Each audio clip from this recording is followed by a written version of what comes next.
Acting on a tip from Brian and Terry Seach from the Center of Cryptozoological Studies, we headed to our next destination, Creature Weekend, a conference dedicated to the exploration of cryptozoology. But what is cryptozoology? According to Webster's dictionary, cryptozoology is the study and search for legendary animals in order to evaluate the possibility of their existence. The list of these creatures is broken down into 4 distinct categories: aquatic, terrestrial, hominid, and flying. The weekend-long conference was held at Salt Fork State Park. Located in Guernsey County, it's Ohio's largest state park with over 20,000 acres, including a 3,000-acre lake. Salt Fork Park is also known as the Bigfoot capital of Ohio, with sightings regularly reported by visitors and explorers alike since 1770. Arriving late that evening, we headed straight for the lodge where we were privileged to interview 2 experts. These are their stories. My name is Doug Waller, and I'm the director of the Southeastern Ohio Society for Bigfoot Investigation. And the acronym is SOSP because that's quite a mouthful. And we started our group in 2008, and we're local. We have meetings every other month, and we have campouts out here at the park, at the group camping area. And our group consists of Bigfoot researchers, such as myself. Some of the people involved are actual witnesses, and people that are just interested. And sometimes we even get a skeptic or two that come along to see what it's all about. I've been interested in this since back in the early 70s when the Missouri Monster was making headlines across the country. I didn't actually start hiking around looking for evidence until about 10 years ago. I worked for the library in Cambridge in Guernsey County, and we were constantly getting books coming across the circ desk on cryptozoology. And I started reading them, and before you know it, I was sending away for books, and I soon exhausted my supply, and we had to send faxes to the state library to have books sent in from all over the country, and I'm up over like 140 now that I've read.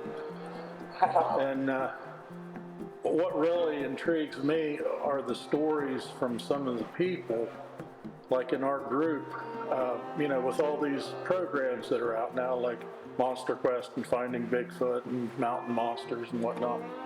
A lot of people are not afraid to talk about Bigfoot like they were. There's no taboo like there used to be.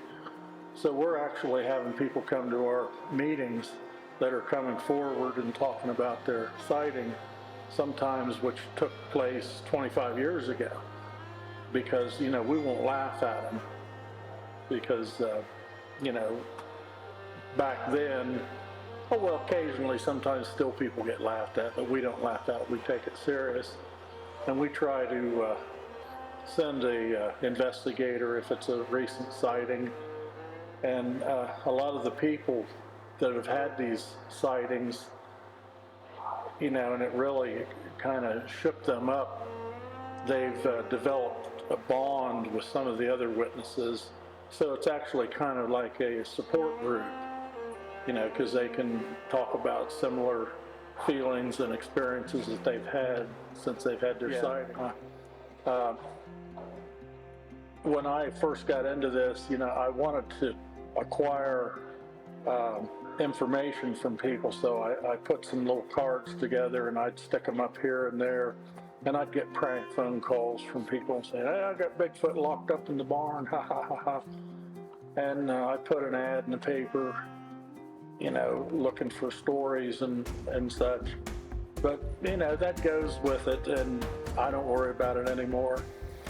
I was able to put a book together that came out last year in April, and I'm working on my second one. And what was your first book called? Standing in the Shadows, Bigfoot Stories from Southeastern Ohio. And some of the stories in there are from people who were actually on the Monster Quest show or the Finding Bigfoot show. A lot of the other stories were just, just came out. In other words, the witness came out at our meeting and told their story, and some of them are really traumatic. They said, I didn't think I'd ever be able to talk about this again, but I feel comfortable now that I'm not being laughed at. And, some of the people were really cruel. Even family members of some of the witnesses would ridicule and laugh at them. So a lot of these stories, if once that witness passes on and they're no longer here, that story is lost unless it gets written down and documented. So that's one of your main jobs, is to document these stories, these accounts. That's more important to me than me actually finding, having a sighting of my own, which I haven't. I've found tracks, and I've found different tree structures, and we found some hair on a fence one time, and we sent it in. We think it was Bigfoot hair, but it didn't have the DNA, it didn't have the root, and they couldn't get DNA from it. But what I really enjoy doing is hearing these stories and sitting down and interviewing the person and writing the story up. And I like to tell more than just so-and-so was driving down the road and saw a Bigfoot. I want to find out what they were thinking before they saw it, what they thought as they saw it, and how it's affected their life, and everything about it. And I'm having a really good time getting these stories from people. We do library presentations. I'm doing like 25 of them this year all over the state of Ohio. And we pass out our cards, and we encourage people to get a hold of us if they've had a sighting or an encounter.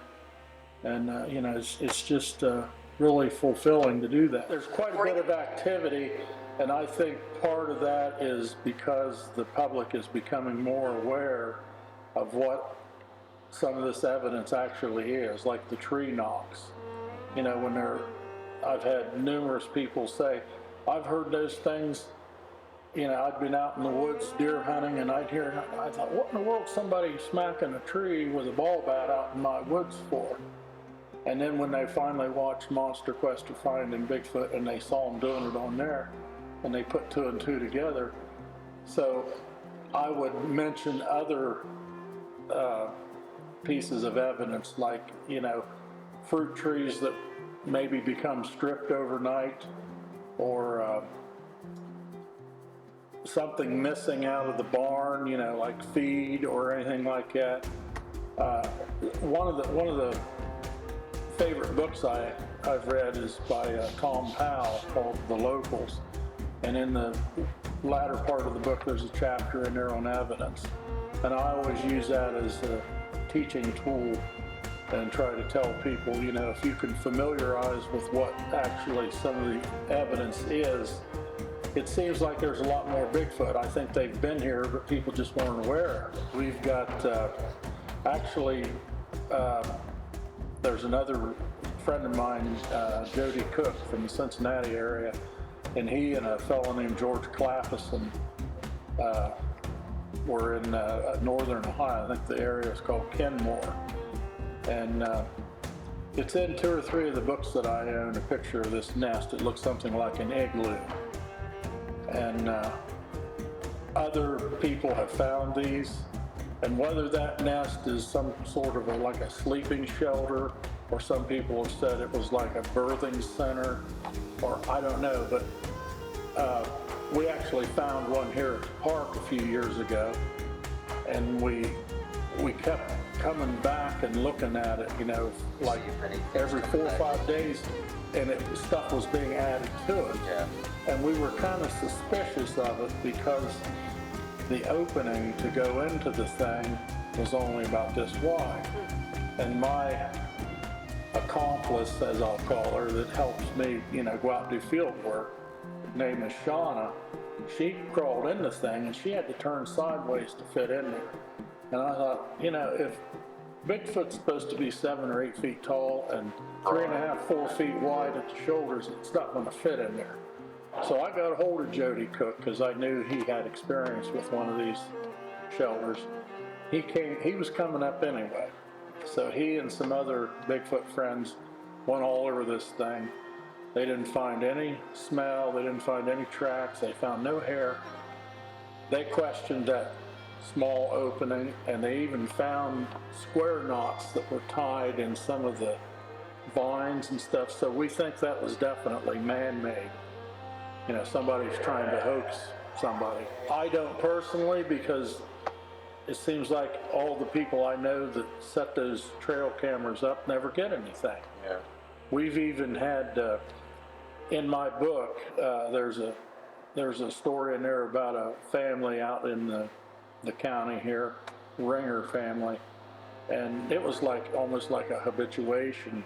They weren't actually trying to provide a safe place for the Bigfoot to be, but the Bigfoot felt comfortable there because they hung around for years, and they would go into the barn to get in and out of the winter because they found tracks in the snow coming out of the barn, and the cattle were afraid to go in.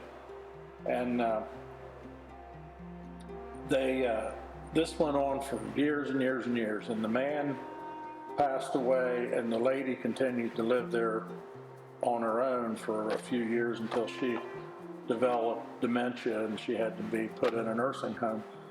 But she would actually be wakened up at night by screams and something pounding on the house. And it had to be terrifying for her living out there by herself. Especially an old woman alone. And I think, I used to try to comfort her and tell her, they're not going to kick the door in and come in and eat you. You've lived out here with these things for 20 years, and that's not really their nature. I think you've conditioned them, because she'd throw garbage out over the fence, and it's like feeding a stray dog. And then they weren't there all the time. Then I think when they would come back, they would come around and pound on the house. And she said one night something or somebody threw gravel up on her roof right below her bedroom window. There's an awful lot we don't know. There's some things we do know, but learn as much as you can.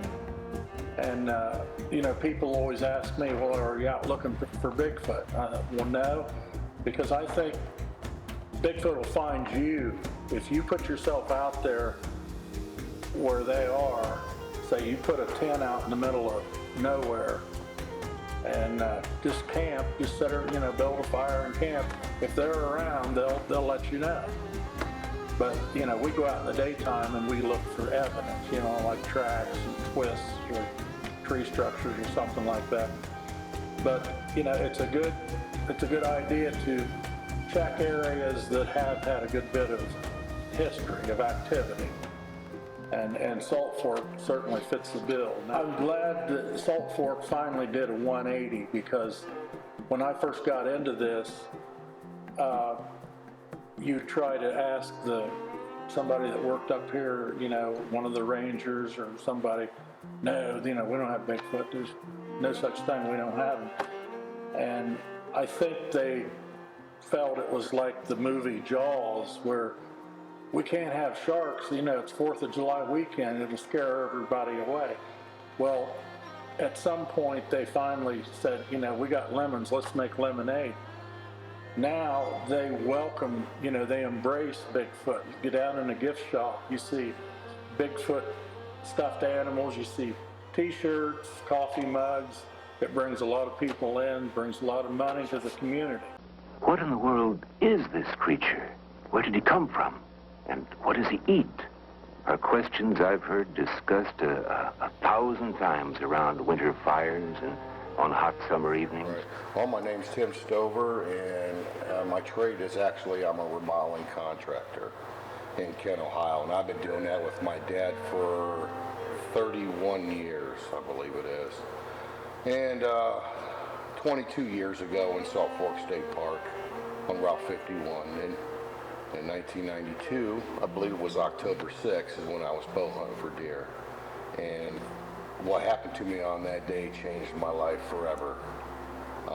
You know, I seen something that I knew what it was, but I couldn't explain why I was seeing this. You know, it lasted only about a minute, but there was basically eye-to-eye contact, you know, with this thing, and it was just gigantic. And I'll tell you what, it was one of the scariest days of my life. And yeah, ever since then, I've been looking for the answers.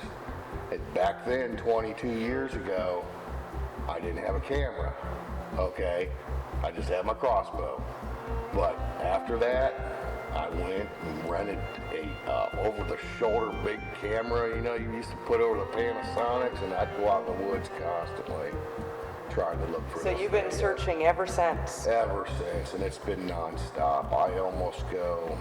I probably spend 30 hours a week, 20 to 30, and then during the summer, maybe 40 to 60 hours a week. On top of your job, too. Yeah. So that's a lot of So hours. it's every day after work, and everybody knows it. When they try to call me or send me text, they know where I'm at. You know, I have a YouTube channel where I just upload the videos to of my experiences out in the field. You know, whether I'm doing surveillance, whether I'm up my tree stands, running my night vision, whether I'm running my thermal. So everybody keeps track of what I'm doing that way. And my biggest goal is to get it on video. You know, and people ask me, they say, well, why did you name your group on Facebook? We're near 1,800 members. We're coming up on 2,000 members, and that's countrywide. It doesn't restrict itself to the state of Ohio. We have everybody on there sharing information. They said, why did you name it Ohio Bigfoot Hunters? Why do you want to kill it? Hunting does not necessarily mean to kill at all. You're pursuing something. And a lot of people mistake that for that, but yeah, you can go on our Facebook group, and you know, you can just read what's going on all over the country. You know, people finding stick structures or whatever, footprints, or showing photos, you know, of. So your webpage is a good place for this mutual sharing. That's what we can do. We go on there and share. Everybody posts videos, photos of what they're finding in the field. And it's great. You know, up until that point, it's been almost 3 years since I created the webpage. You know, before that, there wasn't much information that was coming our way. Well, once we created that face of Ohio Bigfoot Hunters group, we're getting sighting reports from all over the place. Portage County, Trumbull County, Summit County, all down here, Coshocton, Jefferson. And we'll go on them investigations, you know, and interview the witness, of course, and stuff like that. And it's just been not a whole lot of investigations. We do a whole lot of research. Right. But, you know, working around our research and our jobs, we got to put the time in for these witnesses and stuff like that. And we try to do the best we can. And we really, when we do it, we are actually protecting the identity of the witness. We're respecting what, you know, everything's private unless they want to go public with it. So, you know, and I'll tell you what, it's been a long, hard road. It really has. I mean, my goal is to get it on my video, and I know what I saw that day. That memory will never go out of my head, ever. Have you ever gotten close to that again? No, maybe at nighttime, when you know just 50 yards away through the heavy brush, you know at 4 o'clock in the morning that you called something in. I've gotten to learn, and being a past hunter, what bipedal footsteps sound like. Okay, for example, this one time my son was in the woods with me 4 years ago, 2:45 a.m. in the morning. We did not let anybody know where we was going. We're just standing there. We shut our flashlights off. We hear a hump or a huff and puffing noise, and it stopped. All of a sudden we hear something coming through the leaves. We thought it was a nut falling from the tree. We turned our flashlight on, and here lands this rock, this big, next to him. So my son at this time was like 16 years old. He's still a young boy.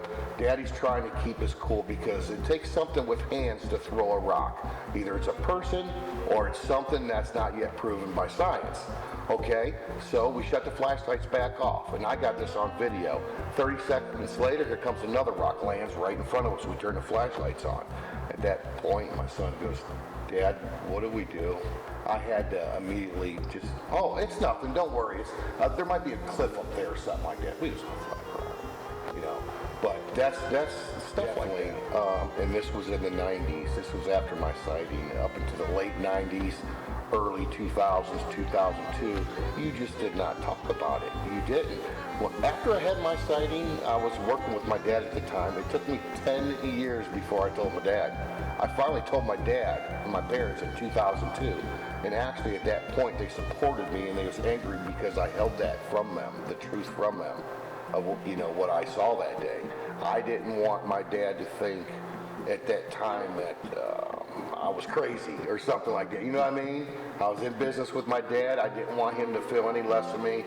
But once I did tell him, he was more upset because I didn't tell him. And he's a believer. So my hunting buddies, after it happened, I never told until after 10 years. So you kind of held off 10 years from I held everybody. 10 years, 1 decade, and finally I just couldn't take it no more, because it really is a pressure that builds up inside you. You have to get it out. And when I finally did in 2002, Bigfoot wasn't a joke then. People, even though they didn't admit it, they were really into this Bigfoot thing. They really want to know deep inside if it was true. And when I did tell my hunting buddies or people that just brought up the subject, they would be like, wow. It's not like, it wasn't like, oh, you're nuts. No. You know, people are starting to speak out. You have park rangers, you have law enforcement officers, doctors, attorneys that are retiring and not worried about the jobs anymore and coming forward, and you hear their stories. I mean, why would you not believe? They have everything to lose by lying and being proved a liar, you know? And it's just, but no, I mean, the 2000s, you know, this is 2014. Nobody's afraid to talk about it anymore. Look at Dr. Jeff Meldrum, Yeah. Bill Munns, all them guys. They put their reputations on the line. They come right out and say, we believe there's something out there. And them are the kind of guys that are like, I call them leaders of the pack. Mavericks. Yeah, exactly. Now my heroes are always my mom and dad, of course, my parents.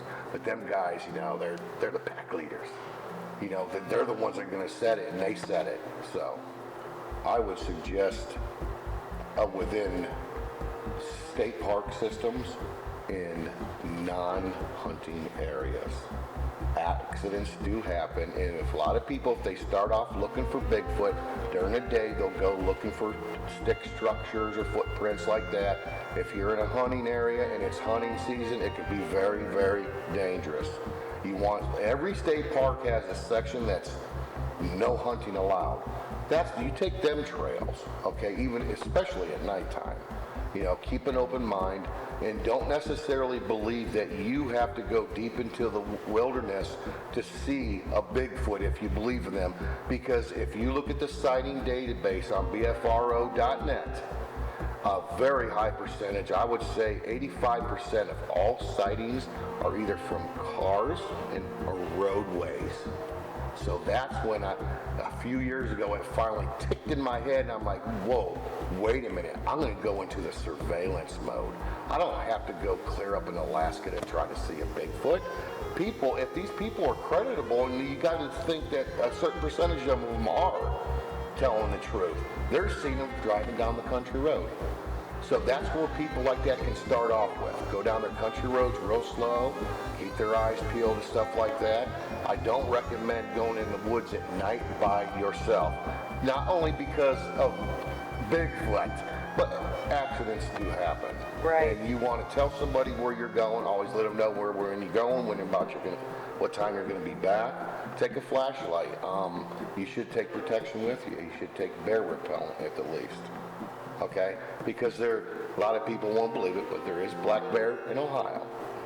All over Ohio. Say about 99% of the stuff I hear in the woods, I can pretty much identify and write it off as natural wildlife. There's every once in a while that 1% where you know that's not another person. Like a thicker frequency. Oh yeah, and you can hear bipedal footsteps crashing through the woods. I know the difference between deer running through the woods. I've kicked them up all my life. I've hunted them all my life. You pretty much know. Don't panic.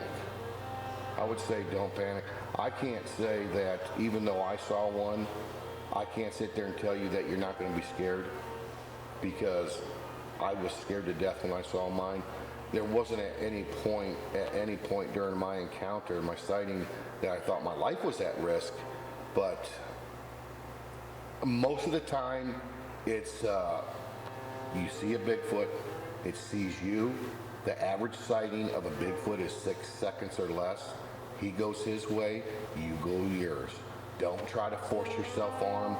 If you come within 20 yards of one, don't move towards it. Just stand there and look. Don't panic, and just let it ride. You know, I've heard reports, and reports have come to me personally, of them being scared out of the woods. Okay, but you can sit there and you can actually imagine a Bigfoot doing it. He wants you out of his area. He's going to run a little bit, make noises and scare you, but he's not going to touch you. I've never had anybody come to me and say, no, I've been attacked by a Bigfoot or anything like that. Or even close. It's going to be scared, and let me tell you, your heart's going to pump and it's feel like it's coming out of your chest, but just try not to panic.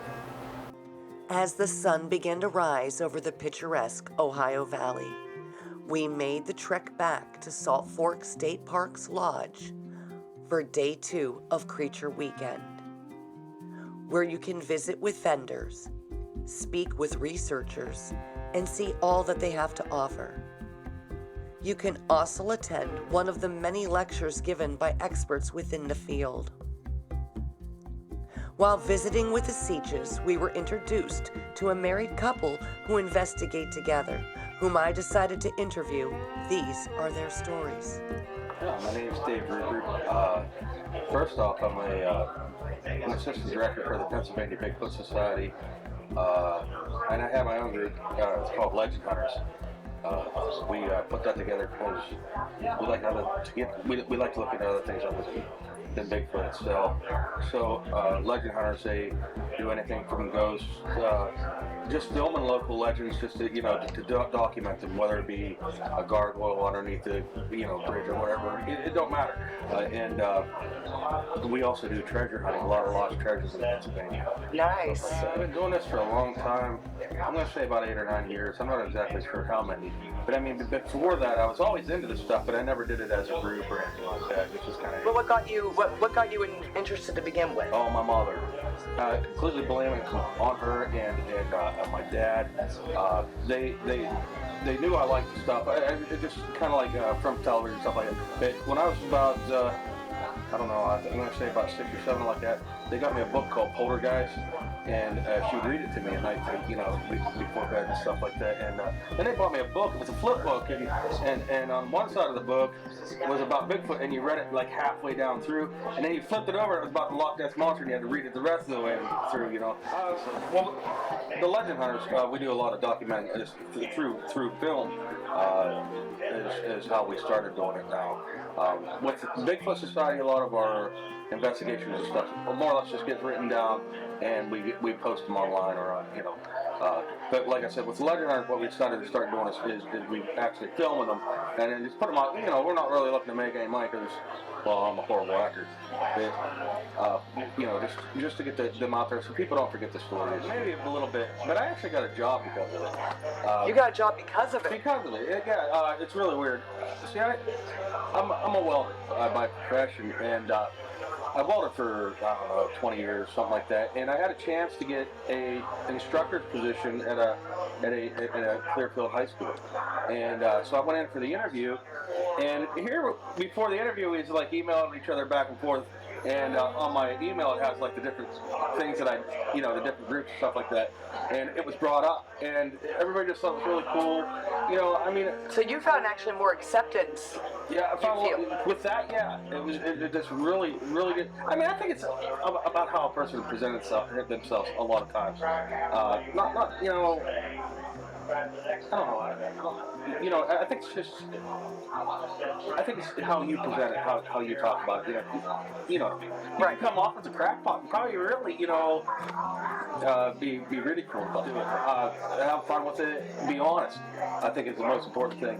No matter what you do, I think honesty can make you break you. You know, if you get caught lying, you just lost everything. First off, your credibility, and then probably you know. Who's going to want you? Who's going to want you around and stuff like that? But being honest, I think is really important. I say just go do it, have fun with it, and that's the important part. Is have fun with it. Because once it starts turning into a job, forget it. That's when I quit. I'm done as soon as I start hating it. Right. I mean, start making it feel like a job or anything like that. But we just have a blast, and you know we try to be as professional as possible. But if we're not having fun with it, and then no. That's, as far as whatever, or like just my personal life, I was going through a really rough time in my life when I was younger. You know, things just started going south on me, and you know, as far as how I acted and stuff like that. And started getting in a lot of trouble and stuff. And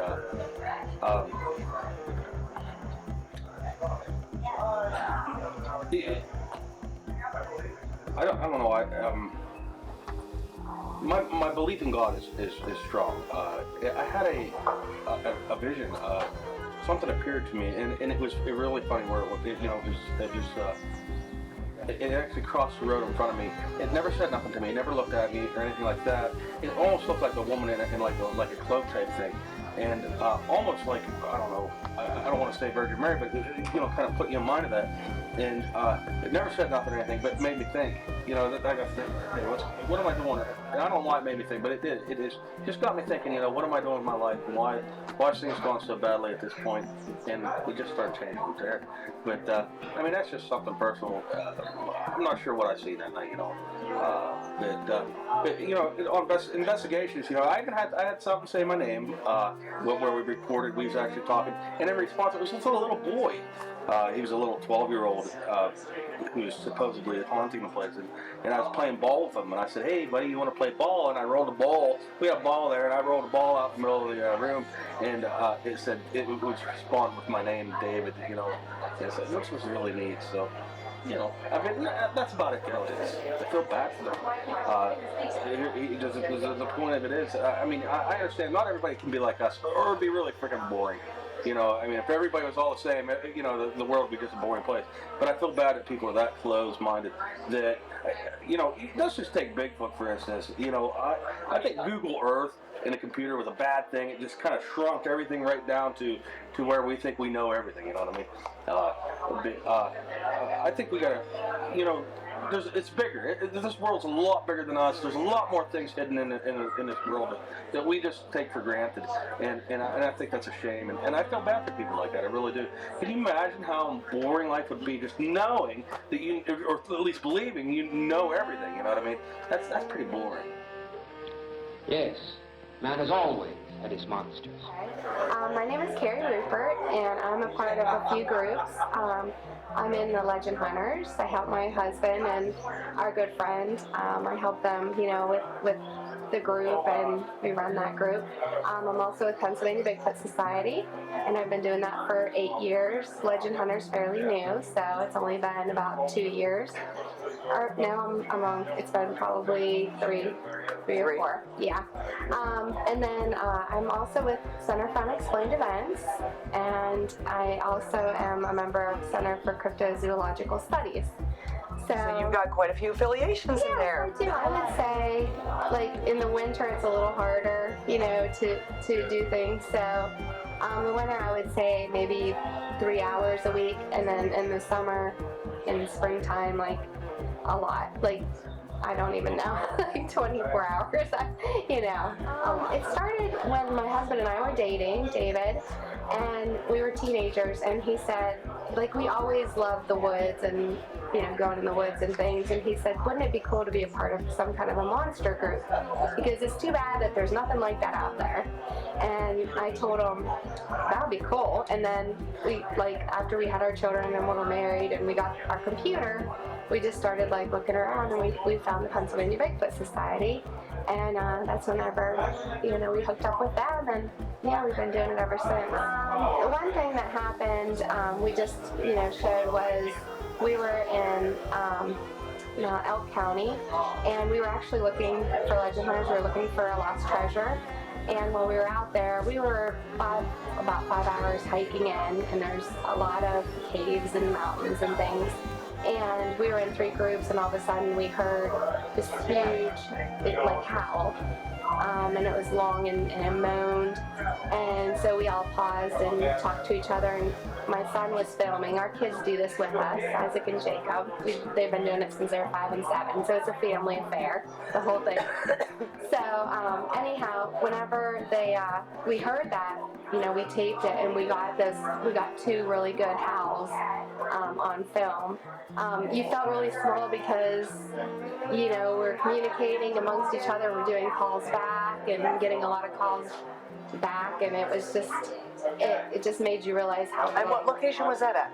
That was in Benezet in Elk County in Pennsylvania. We went to Hillview Manor in Newcastle, Pennsylvania, and we had a lot of activity there. That was, you know, David had seen a shadow, and while he saw a shadow person go by the hall, I was getting responses back in this one room, and we would ask these entities to turn the light on for a yes, turn the red light on, and turn blue on for no. And we were communicating with something in that room. But all of a sudden, Dave came in and his face was all white, and someone said, Dave's not okay, you better check on him. And I said, are you all right? And he said, I just saw something. And then we asked, you know, this soul that we were talking to, you know, if we are we in danger. And it, you know, the light came on, yes. And then we also had the talk box. I don't know if you've... Spirit box. Yes. And it was working very well all night. We had a lot going on that night with it. And it said, get out to us. So, you know, we laughed, but then we went back because 2 of our other members didn't want to leave, you know, for the legend hunters. So we went back in, and but you just going down that hall, we heard whispering at first, and you felt heaviness and anxiety. So I knew something wasn't right down there. We all felt that. So that was pretty amazing. Like I was a leader for Cub Scouts, which was different for women. Like women, I feel like we get it. Like as far as like I just did a women in Bigfooting, you know, presentation because Terry and I decided we're not, you know, now in the paranormal, yes, women are more accepted, but when it comes to Bigfooting and things, it's not as accepted. But I really haven't taken anything like that in, you know what I mean, as far as if people say something or ridicule me or, you know, my dad's side of the family, they were, you know, a little bit like, oh, you know, and they don't talk about it, so I still talk about it. But everybody else is great. My other family, tons of acceptance, and in fact, they like to hear like what's happened, you know, like, well, how did it go? Like my mother-in-law, how did it go? My mom and my sister, and you know, so that's cool. I would tell them, I feel bad for people that are skeptics because I feel like this world is huge, and who are we to be so narrow-minded, not to think that there's something out there that, you know, that we know it all. We don't know it all. There's so many things out there that we can explore and learn about, and this world is so huge. God would put all kinds of things on it and out of it. I mean, so it's fun to learn and find out about it. You know, I don't think it's the men.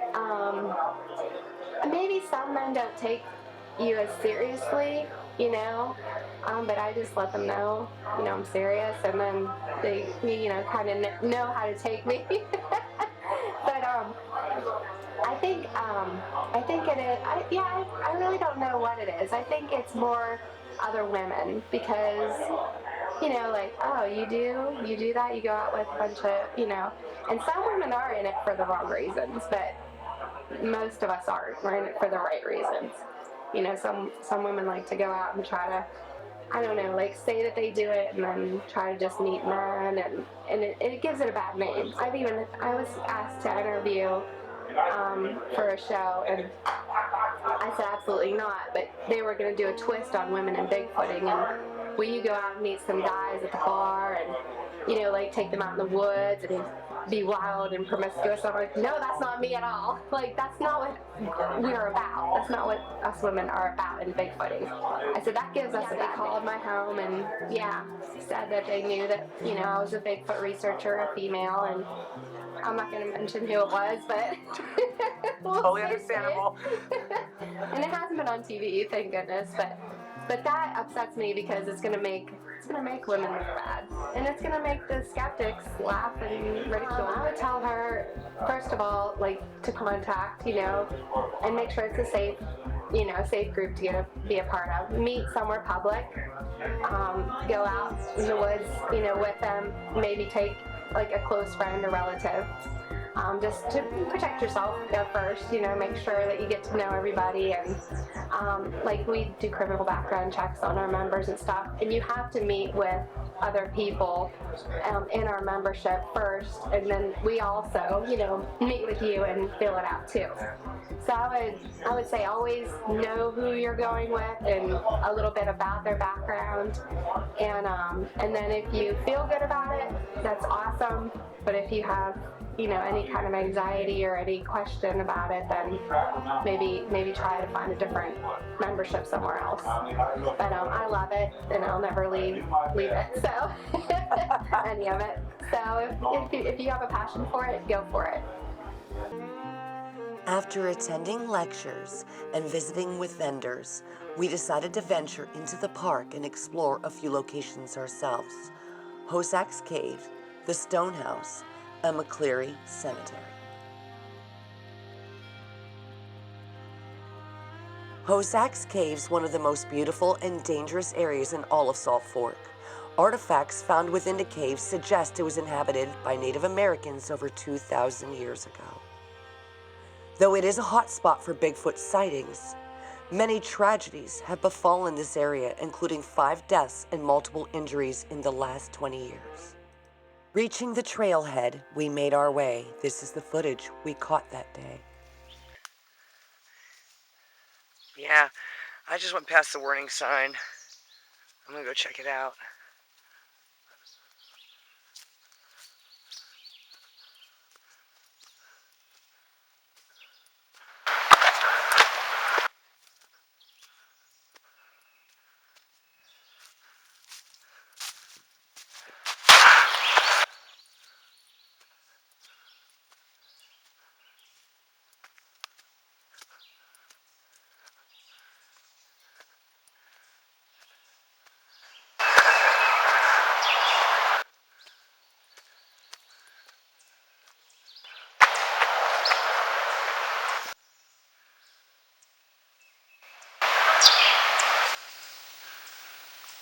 There we go.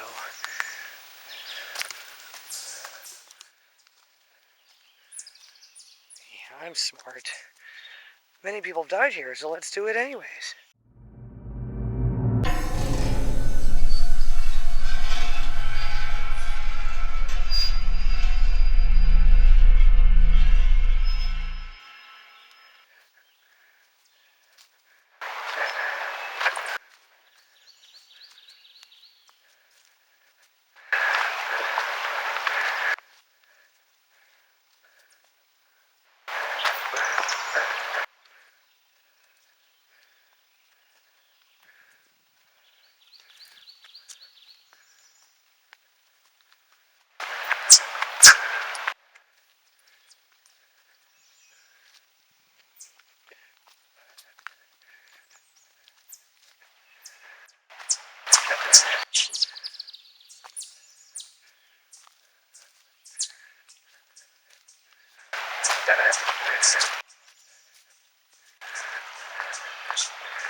My nose is so runny.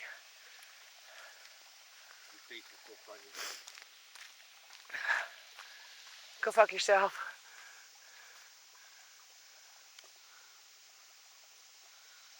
Look at those cliffs clear up there.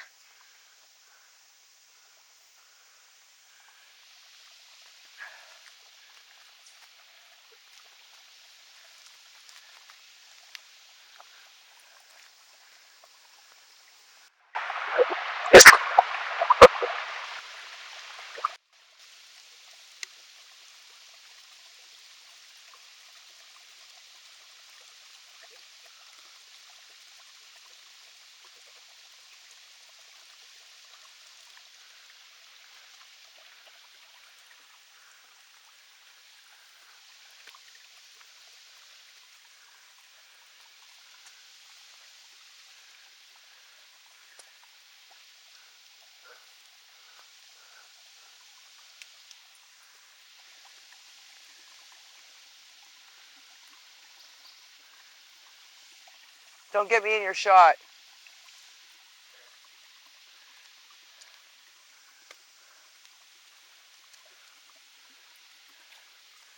Ugh.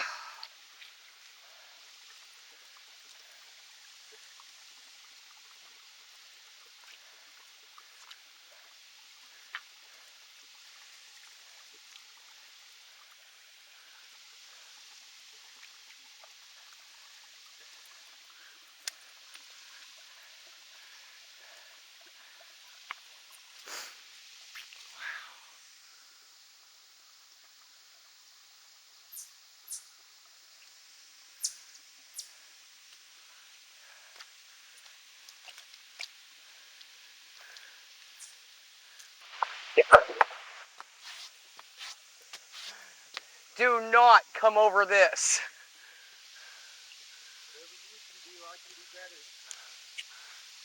I don't think so, babe.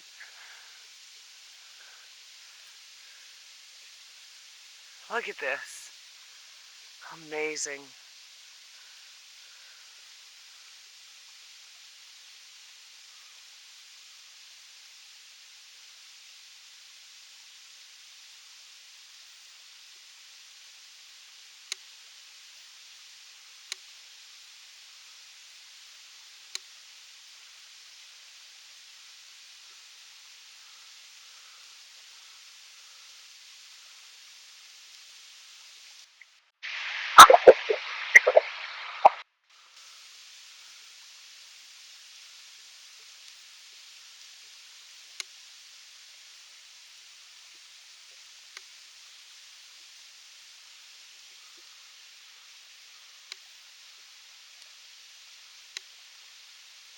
Caves back there.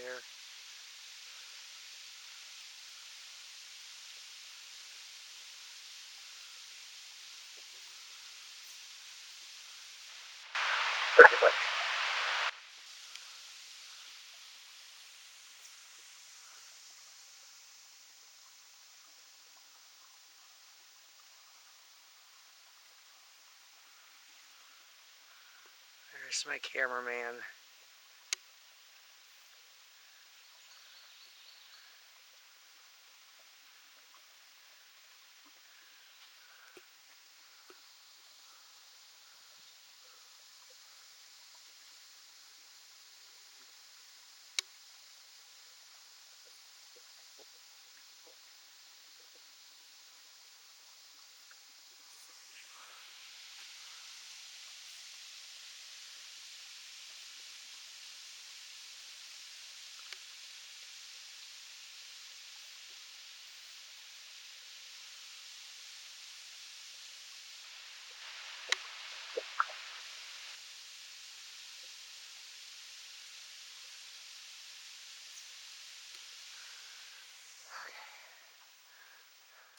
Oh, yeah, some gold. Did you find gold? It's got quartz. It's got quartz all through it. We're not here to look for gold. We're here to look for Bigfoot. Well, Bigfoot might have gold.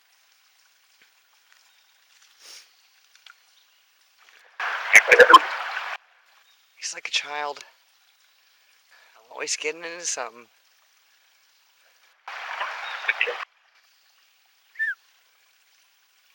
Hey, Cochise. Here's some cool rock. Can we go? Yeah. What happened to the... Isn't that a really... Wow. This one... Oh, there's rocks that have, like, crystals on them. Alright, but we're not here for that.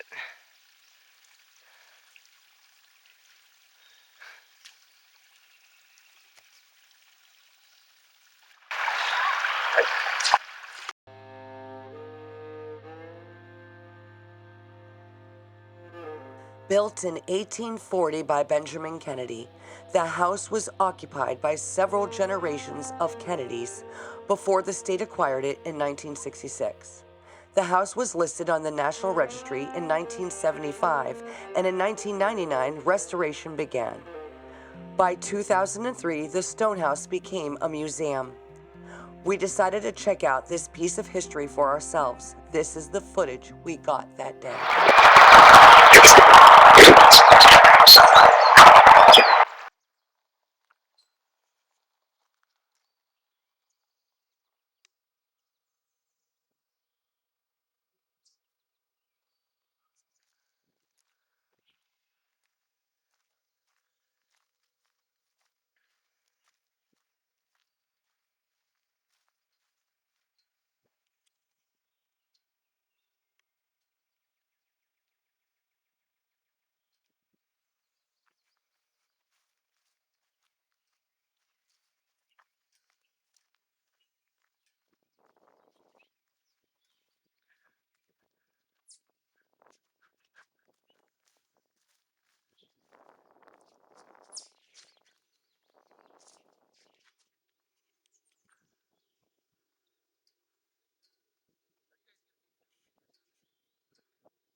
Heck yeah, it is.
Can't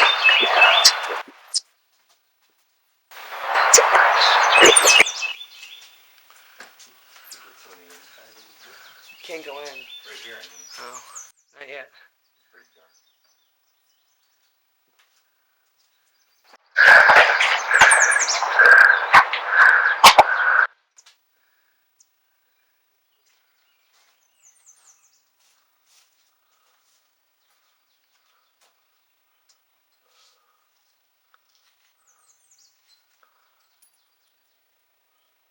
Wow.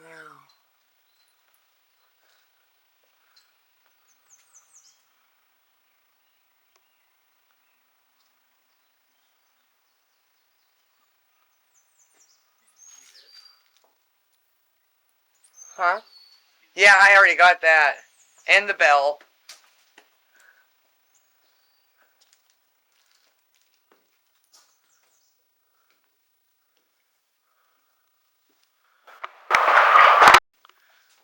Like mothball. I have it on night vision right now because it's dark in here. It makes it look neat.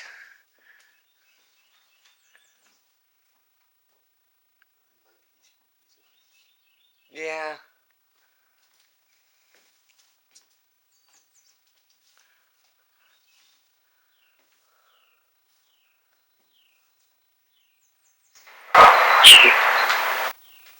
Oh, they open at 1.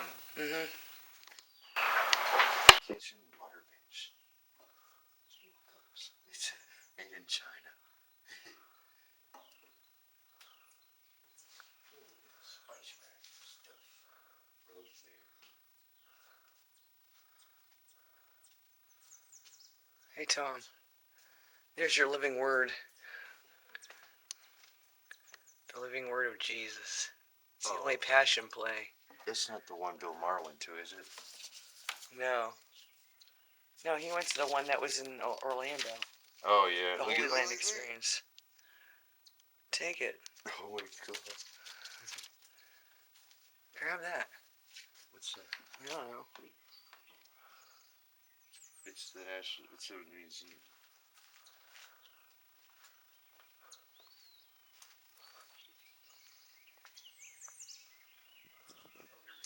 Got a map. This is map. Alright. Cool. Oh, did you see? Mm-hmm. I already took a entire shot of this. That's what it looked like originally. When they started remodeling it again. Yeah. Wow, Tom, look. Look how bad of disrepair it was in. Yeah, I know. I'm glad they preserved it. We don't preserve enough of our history.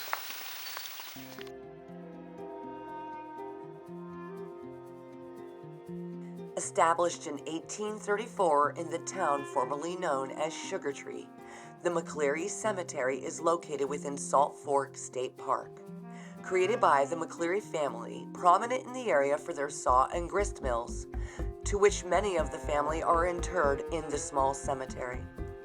Deciding to visit the grounds, we headed to the McCleary Cemetery. This is the footage we caught that day.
Thank you for watching, and don't forget to like, comment, share, and subscribe. We'll see you soon.